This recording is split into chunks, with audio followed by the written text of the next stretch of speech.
When it comes to personal finance, like a lot of Americans, there are a lot of very simple and basic rules to follow when it comes to improving that personal finance and making sure that you're setting yourself up for retirement, generational wealth, and being able to actually live the life you want and having that debt free journey. Today's video, we're going to be looking at 5 things that you need to know to improve your finances. Starting with number one, avoid financial liabilities. We are talking about credit cards. This is the absolute number one, probably biggest detrimental thing to your financial health. When you start looking at credit card and credit card debt, most of the credit cards are 22, 23, even 25, 30% interest, meaning that you are paying an exorbitant amount of money for essentially things that you bought a while ago. Credit card debt is easier to eliminate really nowadays than it has ever been with debt consolidation loans with balance transfers, but really focusing on the debt is up to you and focusing on not accumulating new debt. Now, for a lot of people, this might mean working extra hours, picking up a side hustle, maybe even getting a part-time job, but this might even systematically be for a short term to get the debt under control and really pay back exactly what you owe. But this is the absolute number one debt killer that I see as a financial counselor when it comes to individuals. Number two, we look at don't finance anything that doesn't pay you back. This is effectively looking at the frugal side and making sure that you see the benefit, whether it is investing in stocks and bonds, if you're investing in real estate, you want something that is going to be an asset versus a liability, and you want something that is going to essentially pay you back instead of it being a very, very big debt cycle for you. Now, a lot of people also say that is true when it comes to homes. Even though you're building equity, the homes are very expensive to maintain. But of course, for a majority of people, you do need a place to live, which is the reason why I do like it, having a house versus having an apartment, because you are building equity as you continue to pay it down. Now, of course, looking at vehicles, we know, and Ramit has talked about this, are the number one, probably biggest debt killers in America. They are the number one depreciating asset that we have, meaning that if you're paying $50,000, $60,000, $70,000 for a vehicle, you're driving it off the lot, loses about 20% in depreciation rate off of the lot, meaning, again, you put $100,000 into a vehicle, you drive it off lot, now it's worth 80K, if not less. And of course, insurance companies are realizing this and not paying really anything if it does get into an accident. It's very hard to get essentially what it's worth, especially now when people are doing 5 years, 6 years, 7 years. I have even seen 8 and 10-year auto loans. Majority of auto loans are not even going to last for that long, which is kind of incredible to think that they are doing 8, 9, 10 years on some of these auto loans, which again, to me is pretty crazy.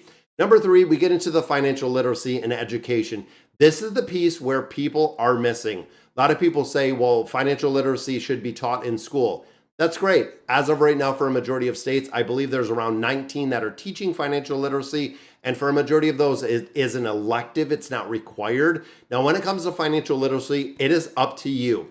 A lot of people will spend time watching Netflix, or really just kind of chilling out, not doing anything, playing video games, and not spending any time doing financial education and literacy, whether it is going to YouTube, whether it is, books on Audible, going to your library. There is so much incredible content, including YouTube, where of course we are producing videos. And if you like the content that I'm putting out, definitely subscribe to the channel.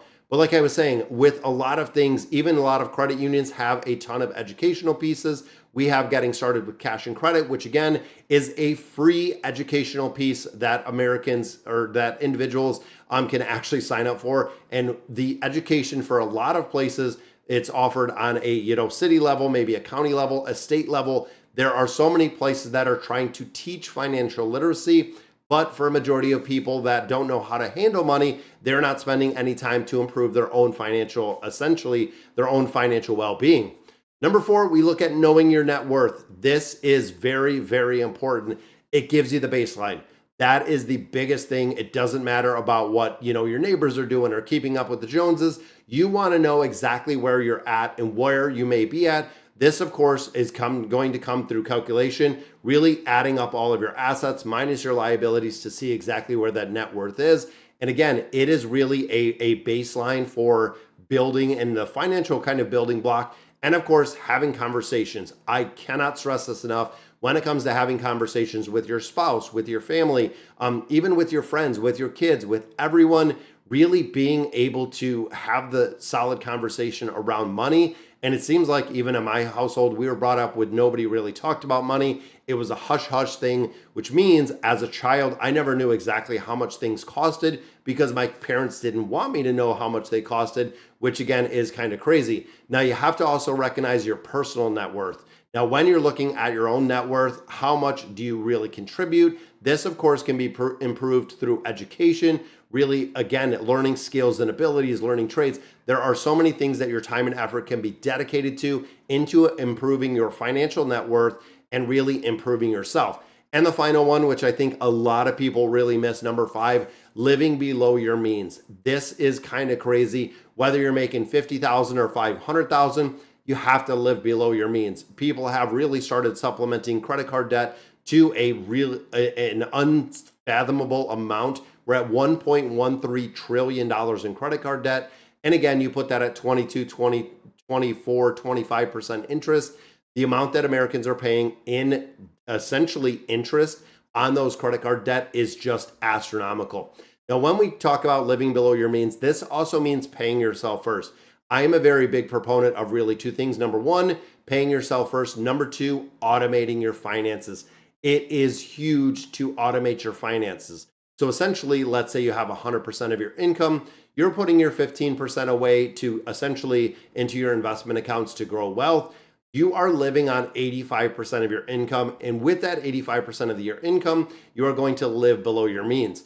Now, I know with things getting a lot more expensive, there might be a lot of different places that you do need to cut back or really look at some consolidations that you can do. Any place that you can save money, not only on groceries, but when you start looking at some of the bigger things like the housing expenses, when you look at your auto expenses, when you look at the amount of money that you're paying interest on credit cards, or even looking at insurance, things of that nature that have a pretty big price tag on a monthly basis or a yearly basis that you can get through other places cheaper. You have to make sure, guys, that you are saving and you are paying yourself first. Because essentially, if you're using 100% of your income, you're going to have nothing to save, nothing to invest, nothing to repay any of that debt. And of course, for a majority of Americans that are living well above their means, meaning that if you're making $50,000 a year, you're spending 52, 55, maybe even $60,000 a year. That is going to end in an absolute disaster because we know the debt snowball and the debt avalanche method of repaying debt. Well, it works the exact same when you start accumulating debt. When you start getting those balances higher and higher and the interest accumulated starts getting larger and larger, again, it works counterintuitive when you're starting to actually accumulate that credit card debt, and it is going to be a very, very tough snowball to conquer. And of course, Dave Ramsey, Financial Fundamentals, when you're looking at saving that $1,000, then focusing on paying off your debt.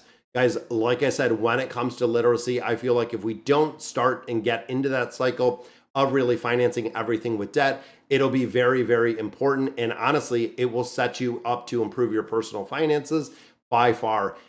Now, guys, that's going to do it for today's video. Let me know in the comments what you guys think. And as always, thank you guys for watching.